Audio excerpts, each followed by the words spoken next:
It's near the end of the year, so you know what that means as we look back on 2021. A collection of games that failed to match expectations and deliver on promises, just like they do every year. Oh shit, here we go again. It's an unfortunate inevitability that not all games are created equal. Some titles blow people away and become recognised as global favourites, while others are resigned to history as awful disappointments, better to be forgotten. 2021 has been no exception, with a number of bangers that have entertained the masses throughout the year.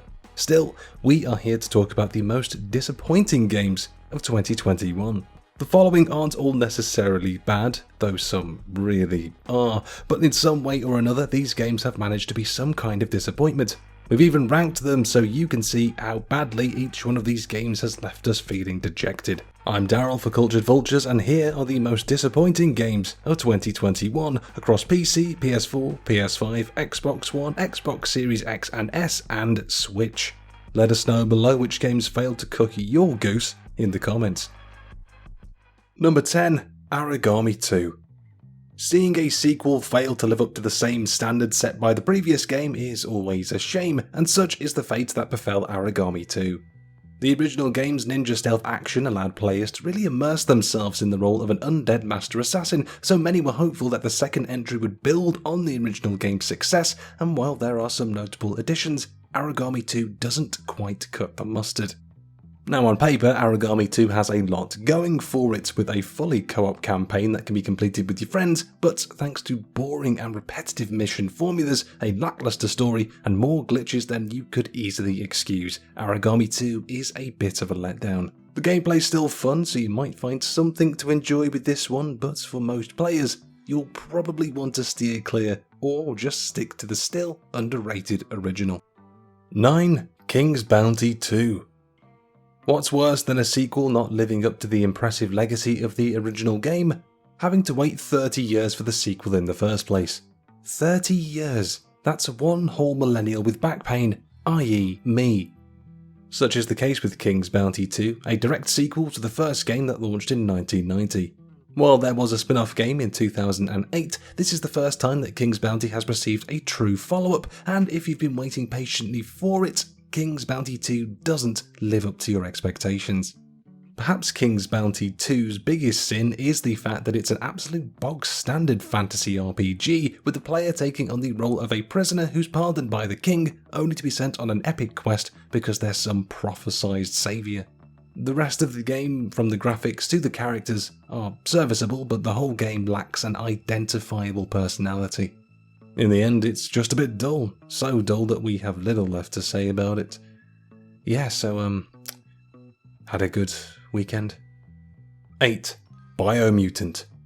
Ambition can be the mother of all disappointment, and BIOMUTANT was nothing if not ambitious. A massive open-world RPG from a largely untested indie game studio, BIOMUTANT showed all the promise in the world before launch.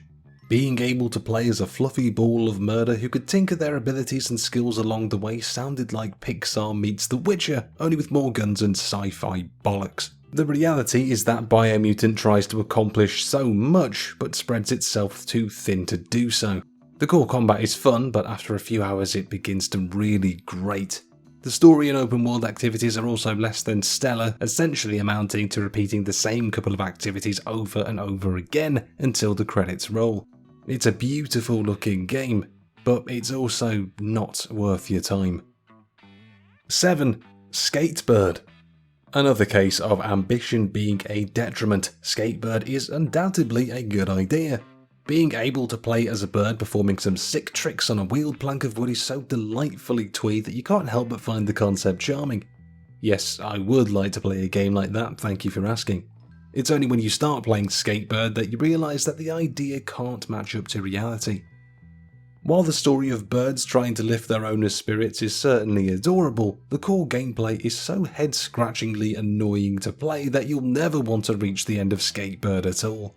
Why bother playing a game like SKATEBIRD when there's plenty of other, better skateboarding games out there?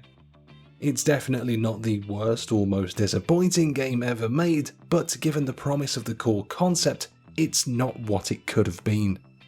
6. Rust. Console Edition. It was a long time coming, but one of the most popular and enjoyable online survival games coming to consoles was cause for celebration. Rust had become incredibly popular on video streaming platforms over 2020 and 2021, so the timing was right for a console port to capitalise on the new wave of recognition, even though the game had been available on PC for the better part of a decade. At launch, Rust Console Edition was beset with a plague of issues, including but not limited to invisible enemies, input lag, freezes, crashes, and a host of other problems. Double 11 have been on top of the issues as best as they can since the launch of the console version, but it's been months and it feels like the console edition is still a pale imitation of Rust proper. It also doesn't help that the console version of Rust is basically just the 2018 version of Rust on PC that launched into early access, missing a ton of new content. If you've got a PC, you'd be better off sticking with what already worked. This game won't be good, if it ever is, on console for a long time yet. Honestly, they should have just waited to release it on PS5 and Series XS only. 5. The Good Life. The Good Life? More like Not That Good Life, eh? Hire us for all of your marketing needs. Life sims have become a much more prevalent genre over the past few years, but a life sim from the legendary developer Swery alone has more potential than most. The developer behind Deadly Premonition and D4 Dark Dreams Don't Die, Swery's latest offering could have been a contender for his best work yet and an all-time great life sim. It's a shame then that The Good Life doesn't have much of anything good. Playing as a journalist called Naomi who travels to a small town in the UK's Lake District, The Good Life could have been great. The murder mystery and ability to transform into a cat are tantalising elements on their own, but none of The Good Life's various mechanics coalesce in a satisfying way.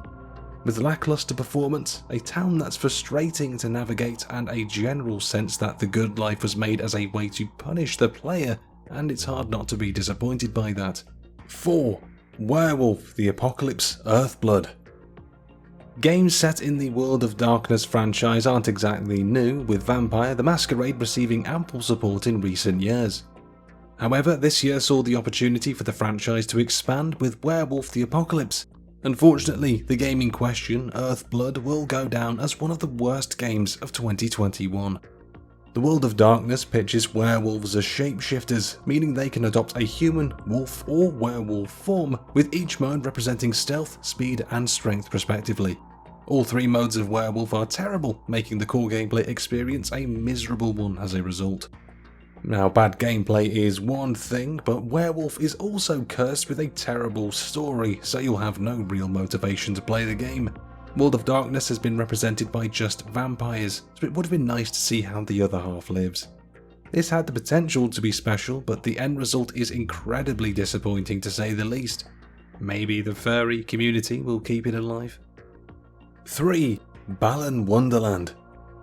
The game whose demo gave me a migraine. A game making someone physically ill is all the proof you need to hear about it being quite crap, and BALAN Wonderland is more crap than most, which is a shame. Directed by Yuji Naka, the former head of Sonic Team, there was a hope that BALAN would feel like a throwback 3D platformer in the best way possible, and the cheerful aesthetic won over many when BALAN was first revealed. Regrettably, the final product was a mess. Revolving around the use of costumes for abilities, players would find that the majority of costumes actually overlapped with each other, and that the fact taking damage meant losing your costume made the game more frustrating than it needed to be. The final nail in BALAN's reputation was the suspicious amount of 10 out of 10 user reviews on Metacritic, but despite updates and numerous price reductions, someone would have to pay you money for BALAN to be worth playing. The game's got 2 buttons. 2 buttons! Even a seamstress in a futuristic civil war against fabric has got more buttons than that. 2. Battlefield 2042. For some, the disappointments for Battlefield 2042 already started around the time that the game was first revealed, as EA and DICE broke the news that there would be no campaign of any kind, but now that Battlefield 2042 is out in the wild, that disappointment runs a little bit deeper. Forget the campaign, where's the voice chat? The state of the game right now is shoddy at best. Constant crashes, glitches and disconnects are making the Battlefield 2042 online quite the miserable experience. That's without mentioning the absolute pig's arse they've made of features and basic systems that are absent that were seen even in Battlefield 4, a game that released a decade ago. With a few updates and changes, Battlefield 2042 might be a contender for one of 2022's best games, as it probably shouldn't have launched this year. DICE, just like they did with Battlefield 5, have released an unfinished game that may as well be in early access. Considering the ridiculous price tag on this thing, that is unacceptable and symptomatic of a lot of what is wrong with the industry right now. DICE, please, get your house in order. And at number 1, Grand Theft Auto: The Trilogy Definitive Edition. An upgraded port of 3 PS2 original Xbox games should have been some easy money, but after the release of Grand Theft Auto: The Trilogy Definitive Edition, a lot of people want that money back. Seriously, guys? How do you fuck that up? How do you fuck that up? While the gameplay of these old GTA games might not have aged well anyway, there's a bigger reason why these ports have been so disappointing. The levels of graphical issues, glitches and straight up awful looking character models has left these classic games looking like shadows of their former selves. GTA 3 particularly suffered, which is a crying shame as it's the best one, and don't bother commenting otherwise.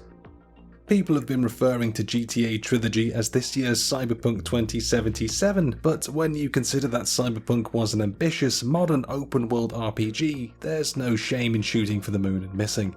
Meanwhile, the GTA Trilogy should have been an easy job, but it's still a massive disappointment. I mean, Grove Street made an AI do some of their job for them, and not even that well. How lazy can you get?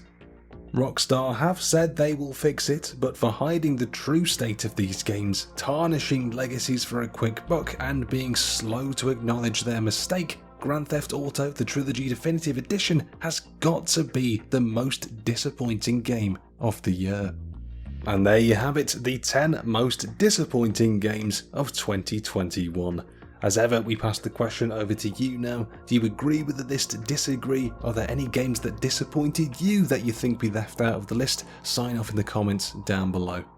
As ever, if you enjoyed the video, don't forget to hit that like button, subscribe to the channel and hit that notification bell so you don't miss out on any future content coming right here to the Cultured Vultures YouTube channel.